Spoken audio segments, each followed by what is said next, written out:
Hi, this is Lisa Marie Nicole, and this is Rockin' for God. Let's rock. There's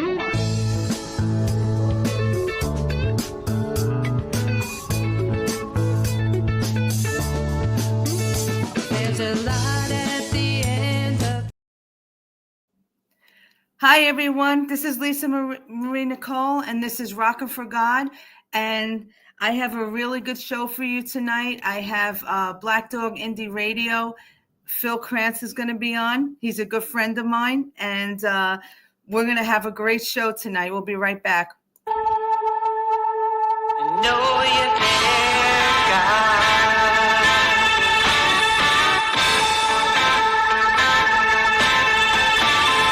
Sometimes I feel alone, even when I'm not. All the troubles in the world, I think. Hey everyone, welcome back. I just want to say a couple of things real quick.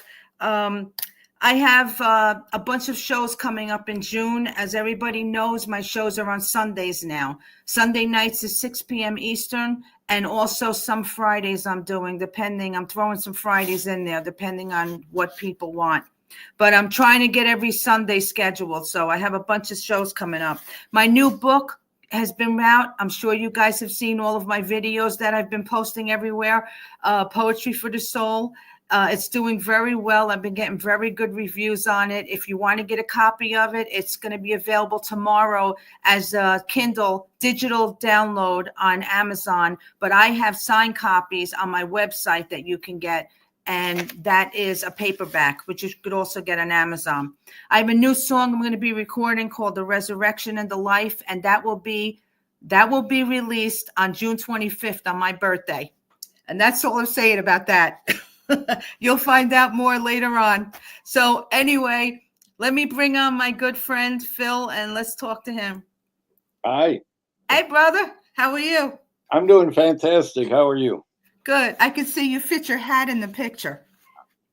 In the video, your hat's in there. Yeah, that's great that you fit it in there. So please introduce yourself to everyone. Just what's your name, where you live, and what you do. Phil Kranz, a.k.a. Black Dog. I am down in northwest Georgia in what they call the historic high country, Ringgold, Georgia.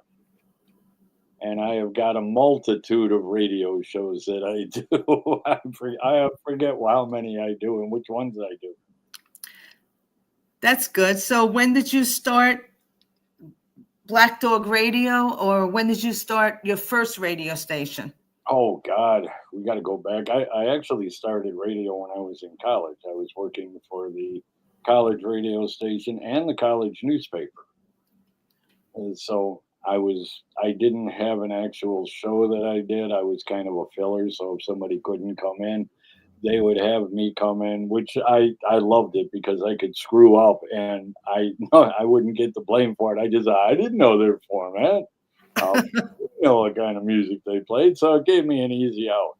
And when I got done with college, because I always wanted to be in radio, even when I was a little kid, Mm-hmm. I would make a playlist, how everybody did, with your little tape recorder with the external mic hooked up right in front of the radio. And you have to be real quick to hit play so you wouldn't cut off the songs. And I would make my own playlists and I even had PSAs and commercials. Wow. And then I used to go and interview people. With being a little kid, and I used the slotted spoon as a microphone. And at first, everybody thought how cute it was, a little kid going around interviewing people. But when you do it for like the 200th time, everybody, as soon as they saw me coming, they'd be like cockroaches with the light turned on. And it was the slowest one that ended up being my guinea pig. And I would interview them and ask them the same questions over again. So when I got out of college, I wanted to go into radio, but it was a toss-up. Do I want to go into radio or do I want to eat? Because you can't do both of them. You can't eat and be on the radio. So eating kind of won out. But a while later, I was program director for an oldies station in Chicago. And when they changed formats on that, I went and I did a late night weekend talk show. That was the first time I ever got a death threat. I got to tell you, the first death threat I ever got kind of freaked me out. I called up the station manager and said, "Hey, I got a death threat," and he's like, "Well, you're doing something right." Yeah, they always say that, right? I said, "What do I do?" And he said, "Well, report it to the cops, but don't worry about it." 9 out of 10 times, they never follow through. And I said, "What happens on the 10th time?" He said, "I'll give you a nice obit." And so I never let it bother me. I always figured if I didn't get one death threat a week, I wasn't doing my job. And I would always check my car underneath to make sure there wasn't a bomb in there.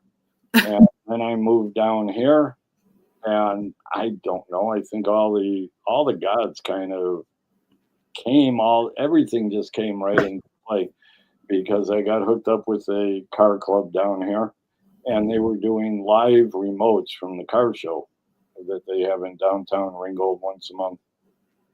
So they were doing live remotes, and I was bitching and complaining about the guy who was doing the remote, saying this guy's a hack. This guy doesn't know what he's doing. He has no idea what kind of music he's playing. So the owner of the station said to me, "Well, if you think you can do better, why don't you do it?" I said, "I will, but I'm using my own music." And he said, "Well, then go ahead and do it." So I did it. Everybody loved it because in Chicago, I ran car shows for 30 years. And so I DJ'd. I DJ'd and spun my own music at car shows. So that was no big deal. So everybody loved my assortment of music and everybody liked me. So the owner of the station said, "Hey, do you ever think about having your own radio show?" And I said, "Not really." And he said, "Well, give it some thought. Let me know if you want to do it." And I said, "So when would it be?" And he said, "Well, in the morning." And I said, "What time?" He said, "Anywhere from 6 until 9 o'clock." I said, "Okay, so if I do 7 to 9, that'll be fine." He said, "You could do that." And I said, "What's the format?" He said, "Whatever you want." Wow. Okay. So when I was running car shows, I was Black Dog Promotions. So everybody in Chicago knew my name. Nobody even called me by my name. Everybody just called me Black Dog. So when I started doing radio, I just figured I might as well just keep the Black Dog name around. So here we are. I think it's been, God, 12 years. Wow. Where'd you get the name Black Dog from? Did you come out with that? I did. Yeah. When I was starting the car show business, I was trying to figure out what to name it. Your And dog? Black Lab at the time. Yeah, yeah. I know. I'm sorry.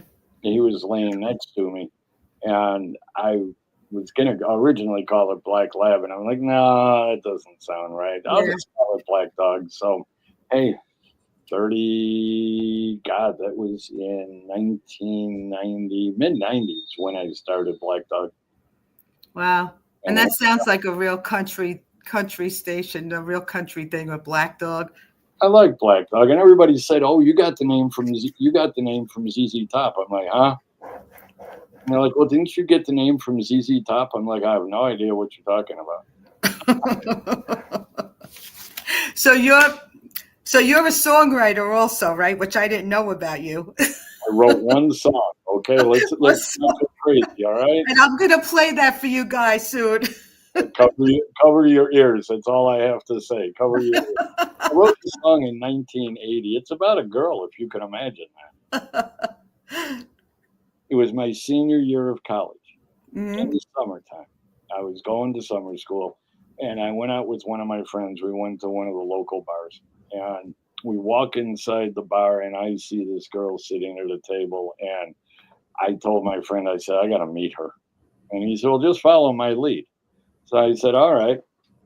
And so she's at a table talking to a bunch of people, and this guy chatting her up. So my friend looks at me and says, he kind of nods to me, and I said, "What time is it?" So my friend looks at his watch, drops his drink in this guy's lap, and the guy stood up ready to fight my friend. And I should preface to say my friend was on the weightlifting team. So this guy decided maybe tonight isn't the night I want to die. So he got up, went to the bathroom to clean himself up, and as soon as he got up, I sat down. I go nuts back then. What can I say? So her and we talked all night, and my friend said, "Hey, I'm taking off." I said, "Don't worry about it. I'll have her drive me home." So she drove me home. She gave me her number. A few days later, I called her up and she said, we really should talk. And I said, normally I don't get to talk until after the first date. And she said, well, I shouldn't have given you my number. I'm engaged. I said, I don't want to marry you. I just want to hang out with you. So we ended up going out, and every time we went out, I would try something, and she would say, I don't think we should see each other anymore. I'm like, all right. And I used to call her every day at noon because we were both done with classes. And so the first time she did that, the next day I didn't call her. And she calls me at 1 o'clock and says, why didn't you call me? I said, well, you told me you didn't want to talk to me anymore. And she said, well, we could try it again. So this just kept going on and on until I tried something and she didn't stop me. So we ended up seeing each other up until, I don't know, about a week before she got married. go, go figure. And I really liked Living Dangerously because she was engaged and he was the wrestling coach at University of Wisconsin. Wow. Like I said, I like to live dangerously. So whenever he would come in town to see her, I would always make sure I was scarce and I was out of town in case he came looking for me. So is that what that song is about? That's what that song is about. Yes, messing with my mind. Okay. And so I'm going to get off the subject for a minute. Sorry, I lead an exciting life. What can I say? Well, let me talk about this. How's your faith right now? My faith is very good. And how would you like to share a story of how your life was rocked by something and God got you through it? Can I tell you a funny story? Mm-hmm. Okay. Never went to church, was never religious the whole time growing up. I moved down here. I was working with this one girl. And she went to church and she kept telling me, wanting me to go to church with her. And I kept saying, I don't know. So one Wednesday night, I said, all right, we'll go. And we went to Abba's house, which is a mega church in Chattanooga. And so it was me, my wife, her, and her husband. And so they had an altar call. And so I went up for the altar call and I'm kneeling in front of the stage. And my friend April, she's standing behind me. And I accepted Jesus at that point. And she said, how was it? And I said, well, I said, it was great. I said, I know you were behind me because you had your hands on my shoulders. And she said, I never touched you. I said, no, your hands were on my shoulder. And the guy next to me said, I could tell you she never touched you. I said, well, somebody was touching me. And she looked at me and she said, you were hugged. Wow. So that's when I gave myself to Jesus. And then I had a really weird vision a few years ago. Because there's a difference between a vision and a dream. Mm-hmm. Dream you forget, a vision you remember. Mm-hmm. And a weird vision. In my vision, I had been diagnosed with cancer and I was in the hospital in the hospice and I died. And my wife and my niece were in the room with me when I passed. And so they were walking down the hallway. And next thing I knew, after I died, I was kneeling in front of Jesus. And I know it was Jesus because he had sandals and he had a bright white robe. I mean, whiter than you couldn't even look at it. It was so bright. I couldn't see his face because it was just bright white. Mm-hmm. And he told me, he said, you're going back. And I said, I don't want to go back. I said, I just died from cancer. He said, no, you're going back. When you go back, you're going to be perfect. And I said, well, why are you sending me back? He said, you're going back because you're going to tell everybody that I'm coming back. And I said, well, how am I supposed to do that? He said, you'll have the power to heal. So if somebody's a believer or if they'll become a believer, heal them. If they're not a believer, let them die. And I said, well, what about the fact that I've been laid up for so long? It's going to take me months and months just to get myself so I can walk. He said, when you go back, you'll walk out of that hospital. And so I was dead for 15 minutes. And my wife and my niece were walking down the hallway and I sat up in the bed. And the only person in the room was the nurse who was cleaning up. And I sat up and opened my eyes and she let out a scream. And so my wife and my niece go running back in. The doctor comes running in, and the doctor looks at me and says, "You can't be sitting up. You're dead." I said, "I can assure you I'm not dead." And he said, "No, you died from cancer." And I said, "Run any tests that you want. You'll see I've got no cancer." I said, "I'm going home." And he said, "You can't get up. You've been in bedridden for so long." I said, "I am walking out." And I looked at my wife and I said, "Where's my clothes?" And so as soon as she handed me my clothes, that's when I woke up. Wow, that's some vision. I know. That's amazing. Did you experience anything with the accident you were in recently? No. No. She said it could have been a whole lot worse. Well, I could have seen that from what I seen. It looked like it could have been. The only saving grace was I got hit by an SUV and not by a car. Because if it had been a car, I would have flown up on the hood and then rolled off, and chances are she would have driven over me. So I walked away from the accident with a broken arm. So somebody was looking out for me. Oh, definitely. You definitely have. When I heard that, I was like, I couldn't believe it. You definitely have somebody watching out for you. I couldn't believe it either, and it happened to me. I know. Video, because one of the businesses had a camera in, so you could see the street. And he showed me getting hit. I bounced pretty good. I flew about 5 feet. Wow. Yeah. Well, you've been blessed a bunch of times, it looks like, in your life. I have. Yeah. You know what?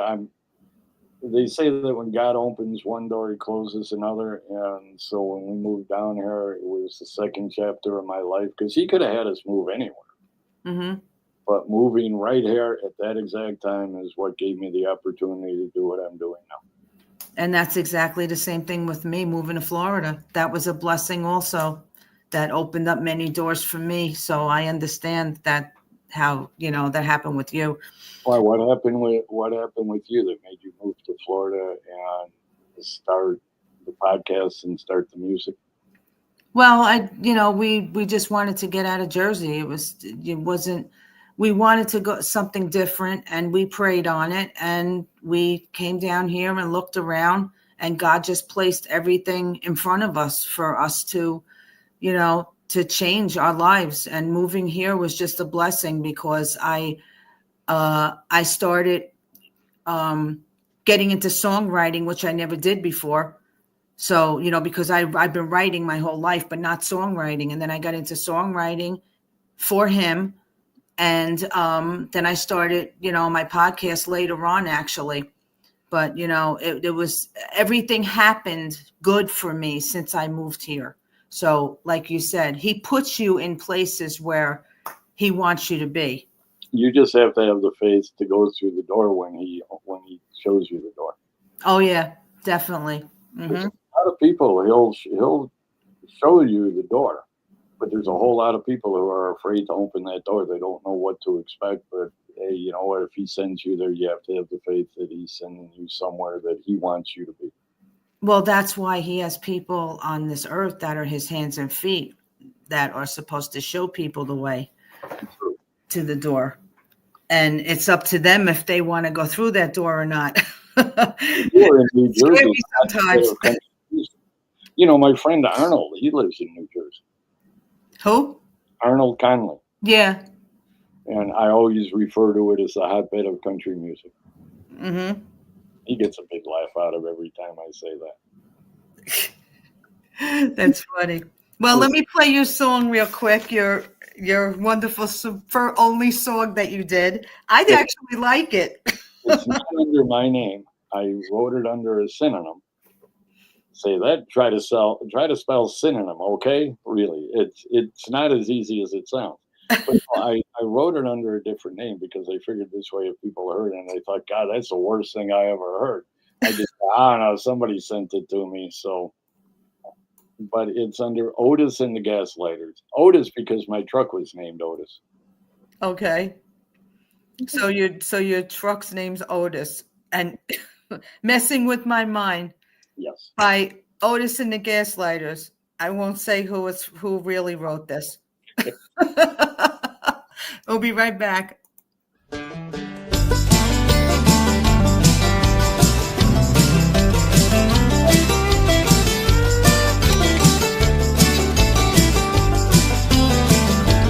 First you tell me that you love me, then you say goodbye.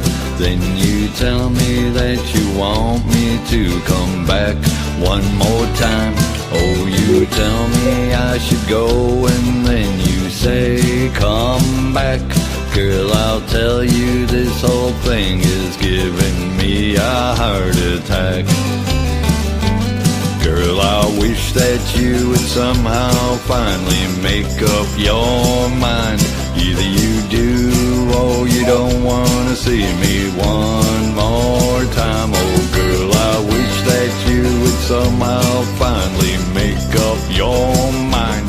'Cause this whole damn thing's slowly messing up mine. Well, we ended up as lovers, which you said was wrong. And you said I should be packing 'cause you wanted me gone. Oh girl, I'm out the door and on my way, and you yell come on back. Girl, I'll tell you, this whole thing is giving me a heart attack. Girl, I wish that you would somehow finally make up your mind. Either you do or you don't want to see me one more time. Oh girl, I wish that you would somehow finally make up your mind. 'Cause this whole damn thing's slowly messing up mine.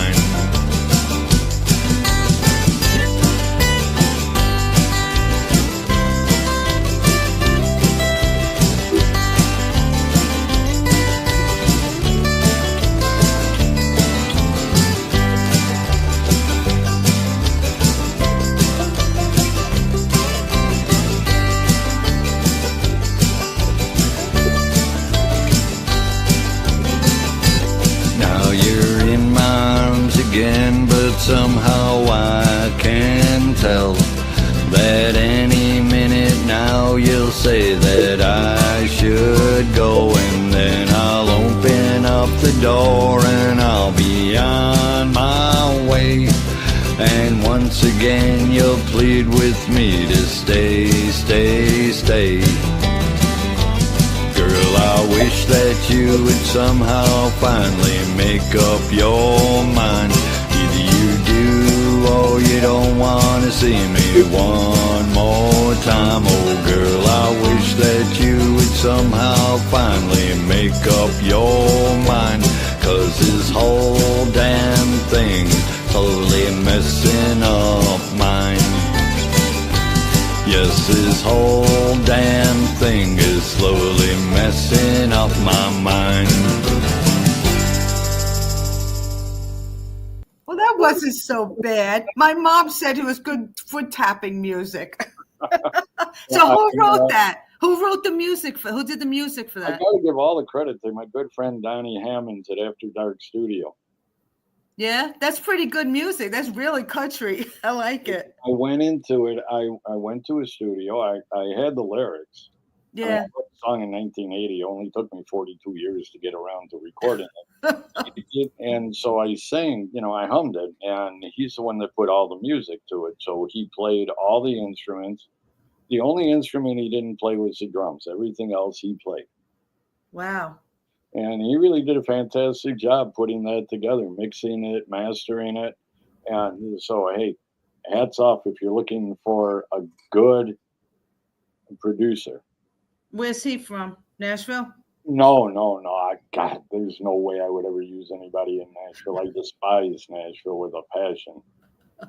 No, he's just a little bit north of Atlanta. So he's about an hour and a half south of me.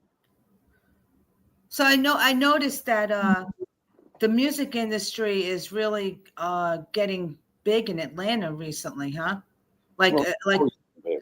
Yeah, I know, but it feels like it's getting bigger now. Like, is a lot of people moving towards Atlanta now, away from Nashville? You know what? I think that they should go anywhere but Nashville. Everybody, if you're listening and you're in Nashville, pick up, run away as fast as you can. No, Atlanta's always been a music spot, and I've got friends of mine that they live in Georgia and they record everything in Atlanta, and they're performing everywhere in Georgia and Florida, the whole Southeast, they're avoiding Nashville though, because I mean, Nashville, if you're doing country music, Nashville is not the place you want to be. It's And really, that sounds funny because you think it would be, right? you would think, but that you cannot find. You go anywhere up and down Broadway or any of those places, you cannot find a steel guitar or a fiddle to save your soul. And so Wow. if you're looking for country music, Dallas, Fort Worth, that's the home of country music. But Yeah. if you're into rap and pop, yeah, Nashville's a great place. But I think Atlanta has always been big, especially in the R&B movement, rap, some pop. But it's growing by leaps and bounds. More people are moving out here. Where do you think would be the best place for Christian music, for Christian contemporary? I think, you know what?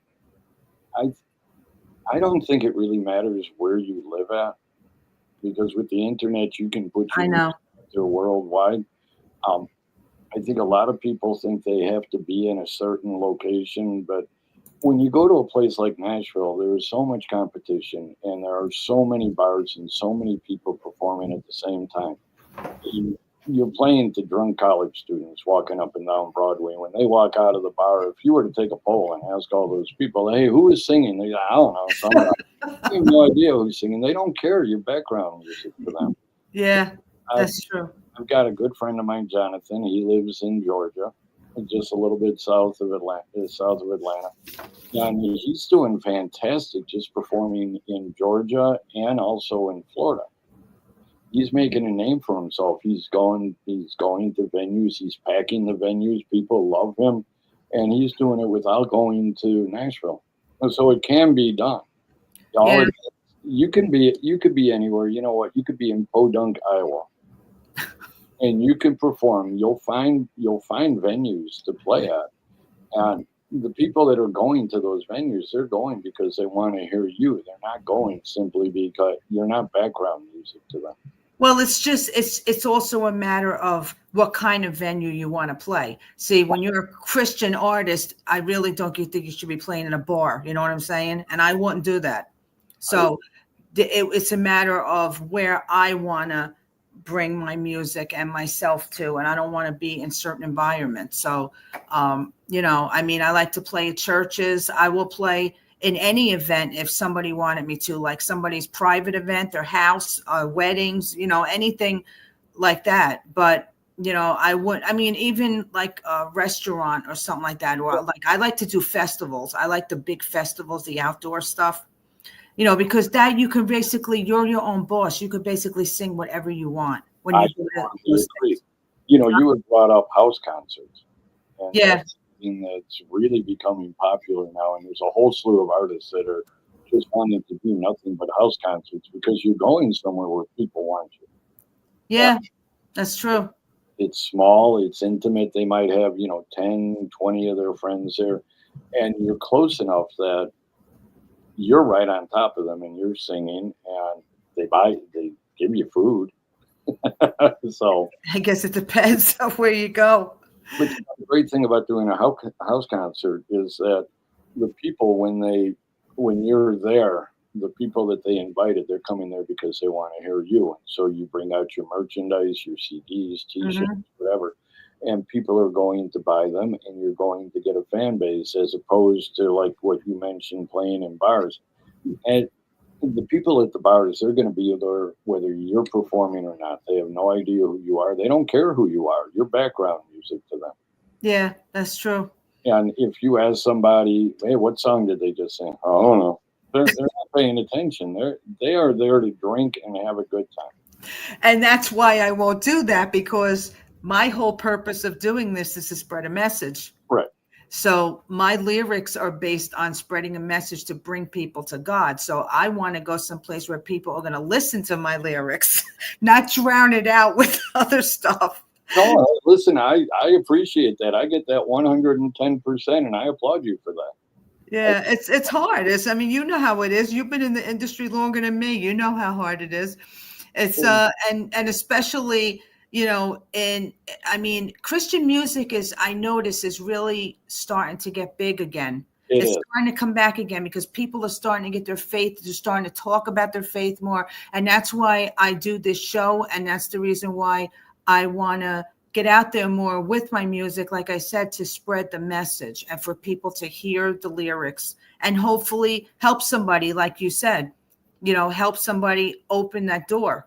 Sure. And God will open the door for them. But if they hear something that they like, and maybe we can help some people in this world that are struggling with things. But I totally. it's hard to get events when you're a Christian. Also, it's very hard to get things because they want you to sing a variety of music, and I am a Christian artist, so. But you go where you can go. You go to, like I said, you go to churches, you go to different events that want that. I mean, and then like you said, the most beautiful thing about it today is the internet. Yes. And social media. I know people hate social media a lot. A lot of people hate it, but you know what? If it wasn't for Facebook, YouTube, and everything else, we would never be able to get anything out there. I totally agree. You were talking about churches, and the church I go to, I go to a cowboy church.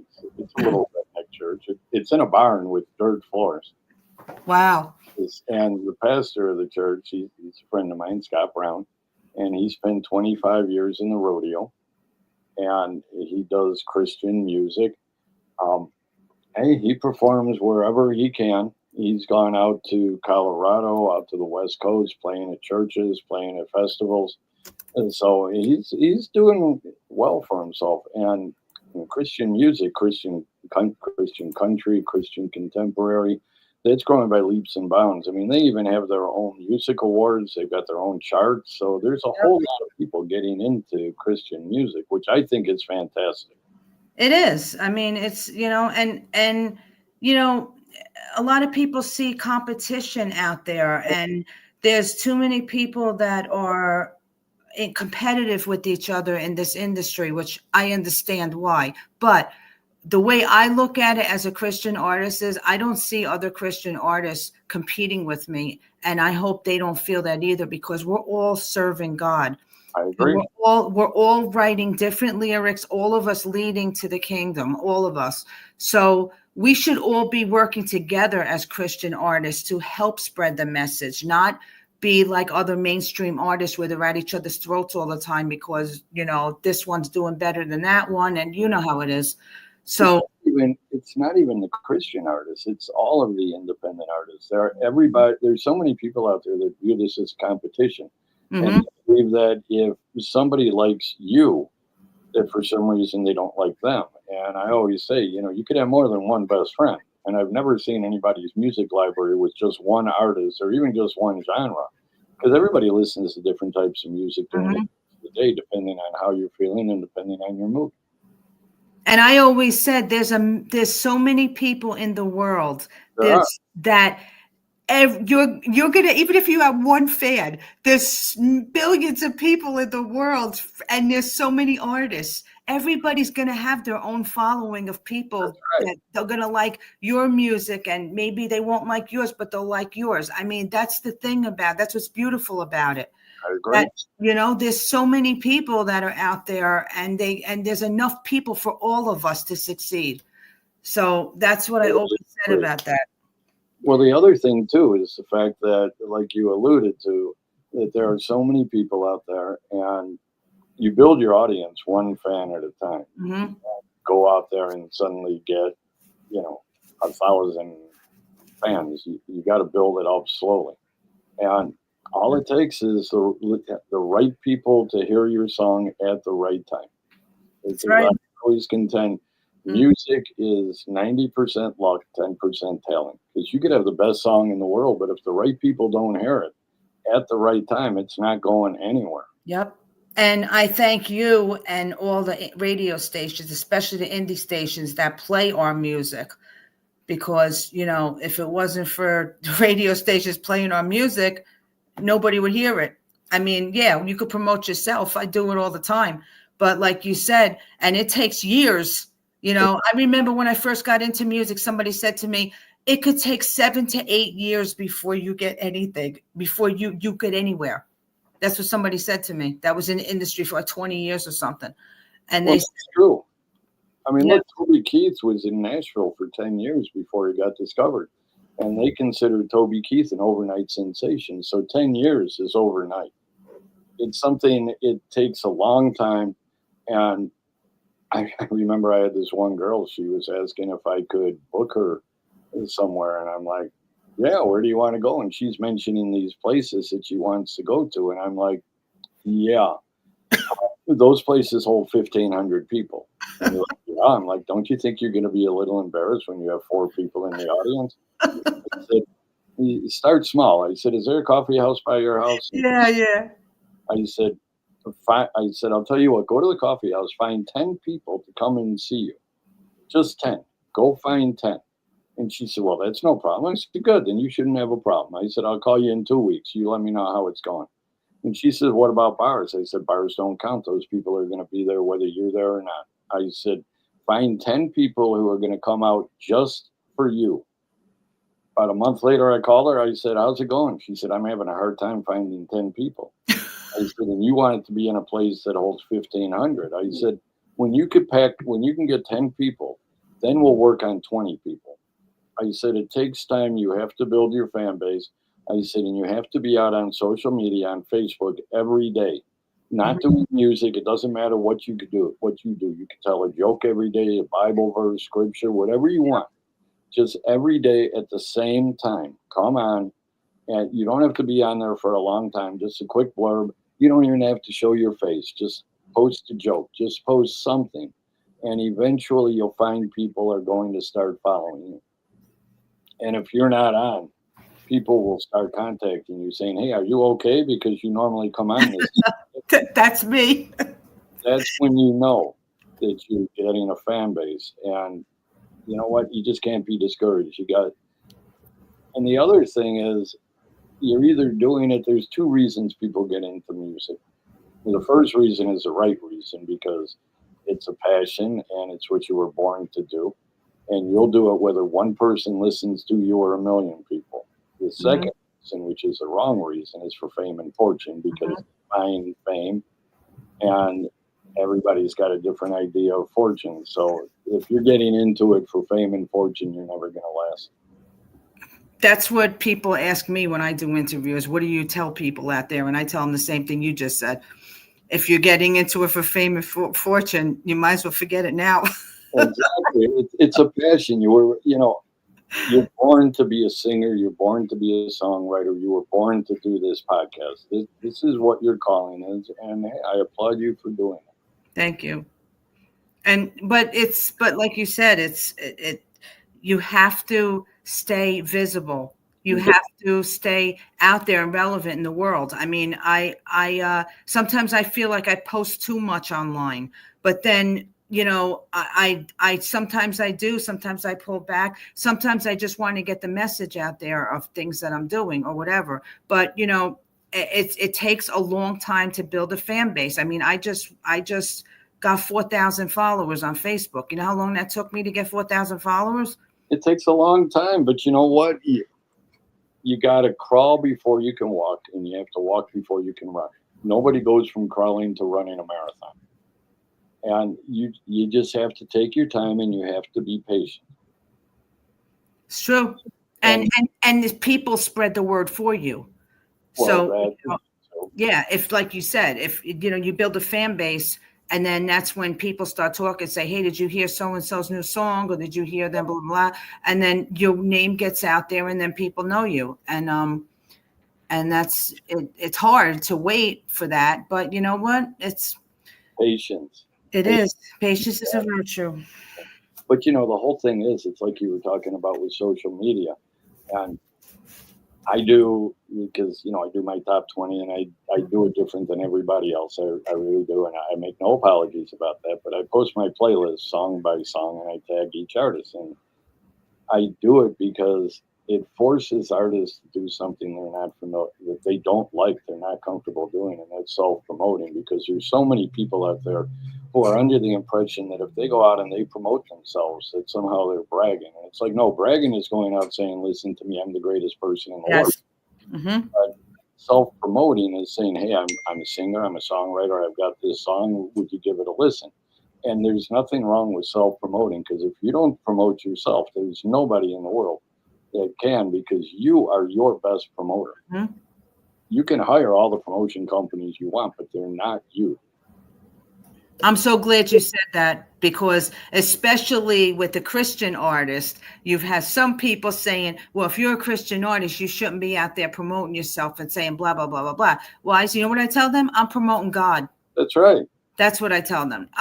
If they want to turn that around on me, I tell them I'm promoting myself in the process. I have to. Like you said, there's nobody, you could pay 1,000 people to promote you, but if you come out there yourself and say, hi, I'm this, that, I do this, I sing this, and then you have a message to share with people. Right. You know, that I think that is the best. You're the best person to do that. And when I came down here, the guy who mentored me, he was a legend in Chattanooga, Tommy Jett. He signed on WFLI on the air in 1961, and WFLI 50,000 watt blowtorch in the Southeast. And I asked him, I said, because during his heyday, he had an 80 share, which, I mean, I don't know any DJ, and I know a lot of DJs from the past.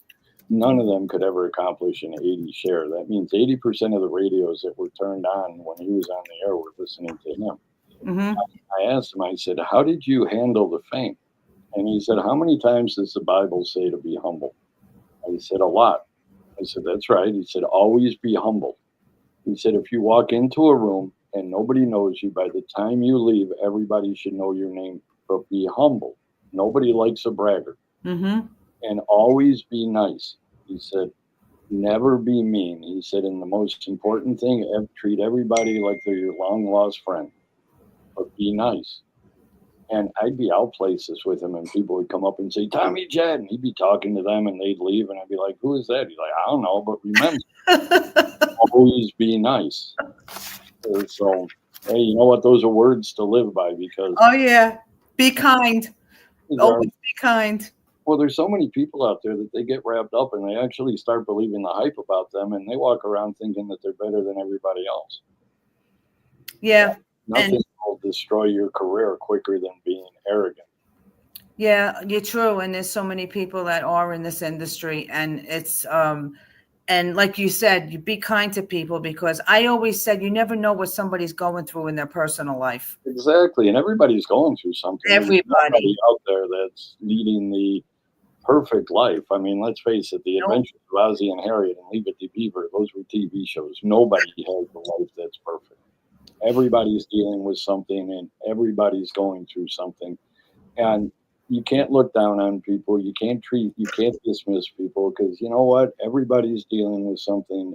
And if somebody's going through a tough time, be there for them and help them through it, and just listen to them. It's true. It's true. And pray for them. Just keep praying. So I want to ask you something. What motivates you to keep going in this industry? Aside from the fact that I have the ability to annoy people to no end, you know what it is? I love music. It's a passion. It really is. I love music, and I love talking to people. Mm-hmm. I couldn't imagine what I'd be doing if I wasn't doing this. So that's what keeps me going. I don't even care how many people listen to me, because I've had people who have asked me, how many people listen to your show? I'm like, I don't know. Well, can't you look? I'm like, I can, but I don't care. Because one of two things is going to happen. I'm either going to be really excited about how many people are listening to me, or I'm going to be really disappointed. And I'm not doing it for the people to listen to me. I'm doing it because I love doing it, and it's what I was born to do. You want to listen? Hey, go ahead, listen. You don't want to listen? You haven't listened before? You're not breaking my heart, because I haven't had you before. What motivates you to do what you're doing? Well, God is really my number one thing, but I mean, there's a lot of things that motivate me. As you know, I like I said, to get the message out there, to spread the message, to help people that are suffering from chronic illnesses, suffering from pain, anything in life that I can help them with what God has blessed me with my lyrics and my music, to get that out there to people, and every day I have something else that I mean, my husband's a big he helps me a lot, to also to keep going on with this, and to help me with music, and help me whenever I say I don't want to do this anymore. He's always there motivating me and help me to keep going. So that's a blessing also. And it's just I just want to keep putting music out that makes people happy. This world is so full of so much hatred, and everybody's upset at everybody. I mean, I just want to make people happy with my music. That's all I want to do. I totally agree with you 110%. Do you get people that come up to you if you're doing a show or you're somewhere? Do you get people that come up and say, hey, that song that you did, you wrote that song for me. I want to thank you. That song helped me through some tough times. All the time. Even if I don't do shows, I just constantly on Messenger, I get people from all over the world sending me messages that, and it's not about me. I never say this is about me. Every time somebody says, I'm very humble. I try to humble myself, because sometimes I still can't believe that I do what I do, and that God chose me to do this. So like, if somebody comes up to me in a store and says, hey, you're Lisa, because I've had this happen to me, and I'm like, what? You're Lisa Marie Nicole, aren't you? I'm like, yeah. Why? What'd I do? Like, no, I saw your video on YouTube, but like, I was watching a Chris Tomlin video and they suggested you. I'm like, really? And it's like, yeah. I said, oh, that's great. And I really like that song you did. I love the lyrics. It's like so powerful. It really helped me get through a hard time in my life. I'm like, thank you, God. Thank you that people see that. It makes it all worthwhile, doesn't it? Oh, definitely. It makes me keep going, even the days when I don't want to anymore. He just keeps telling me, you're not done. You have to just keep going. And so what do you have any plans for your future? Do you have anything that you want to do that you haven't done? I want to do that I haven't done. You know what? I'm happy with what I've got. I'm content with everything I have. He gives me everything that I need. And I'm enjoying life. I get to play on the radio. I get to talk to people like you. I am going to my 50th high school reunion in a couple of weeks. Oh, that's cool. So that'll be fun. I'm not looking forward to going back up to Chicago, but hey, it'll be a good time to go back up and see some of the people I haven't seen, and chance to annoy people I haven't annoyed in a long time. And then, are you going to be at ISSA in August? The what? Are you going to be at ISSA in August? I'm not sure if I'm going to make it this year. I already told them I might not. I just got back from Alabama, so don't know. I never say no, because last year I showed up at the last second. I mean, I bought tickets at the last minute and I came. So I never really say yes or no. It's like I leave it up in the air. So that way, if I say no and I show up, it's a surprise. But if I do, I'll wind up seeing you there again. Well, I'm looking forward. I'm hoping you'll show up. I'm looking forward to seeing you. I'm going to find myself a new sport coat, because my co-host last year kind of pointed out that my sport coat was getting a little ratty. Best $5 I ever spent at Goodwill when I bought that thing 5 years ago. I guess I got some pictures of us from last year at the awards. Nobody ever sent them to me. I don't know. I'll send them to you. But I love going there. The camaraderie. It's like family. It really is. Yeah, it's fun. It's a lot of fun to do these things. So how can everybody listen to your station, follow you on your social media? Just tell everybody that. Well, let's do the easy part first. To follow me on social media is very easy. Phil Kranz, my name, on Facebook. To follow me on music, on Monday and Wednesday mornings, I've got Black Dog Indie Country Radio, which is, I forget what time it is. I don't know. I think I do it from 10 to noon. And that's on Spreaker.com /user/BlackDog0. You can find me if you're following me on Facebook. You'll know everything I do. Monday night, I've got that 70s radio show, and that's over at the radio station at WAAK. Then Tuesday night is my top 20. Wednesday morning is Black Dog. Wednesday night is the Dorks. That's me, Black Dog, my buddy Scotty from Colorado, and of course, all the way from Canada, our very own Kim Thompson. She's a singer-songwriter too. You know, she won last year at the ISSA International Rep of the Year. That's right. I remember that. Mm-hmm. And then Friday morning is Black Star Radio. That's myself, Black Dog, and my good friend Trish from Starfire's Country. She does Christian music too. Oh yeah. And then Saturday night is Sock Hop Coast to Coast over at the radio. Wow, you got a lot of stuff going on. 18 hours a week just isn't enough time for me. I'm being on the radio. And well, thank you for all you do for independent artists. We all appreciate you. I know you got a lot of people on here watching today, so everybody appreciates what you do. I don't see anybody on here. Well, you're not going to see it. It's on StreamYard. You're going to see it when I end this show. You'll see the people on my Facebook page, and also I'm going to send you the link for the YouTube channel so you could share it or you could watch it yourself. The YouTube link, okay? Any comments on the YouTube channel? Oh yeah, people are watching it. Yeah. So are there more than 2 people watching? Because yes, there's more than 2 people. Did you hear that, Lo? There might be a whole 5 people who are listening because now they're thinking, "Who's this annoying guy? What the heck?" No, listen. People usually watch these shows later. A lot of people don't watch it live, but you have a lot of people watching tonight. But they watch it later on, so I post the link so people can watch, and then you could post the link also so they watch it. Well, Lisa, I wanted to thank you for having me on tonight. It was a pleasure, and it was an honor to spend an hour with you. So thank you very much. This is probably the longest I've talked to you. Usually at the awards, it's like, "Hi, Phil, how you doing? Good." Like this. You've got my phone number. You can always call me anytime. My phone's always on. I tell you. Sounds good. Well, it's been really good. Really nice chatting with you. Thank you so much for coming on. I learned a lot about you I didn't know, which that's great to know. And thank you for playing my music, like I said. And have a good night. Have a good rest of the week, and I'll talk to you soon. Well, Lisa, I want to thank you for having me on tonight. Everybody out there listening, thank you very much. Make sure you follow her every week when she does her podcast.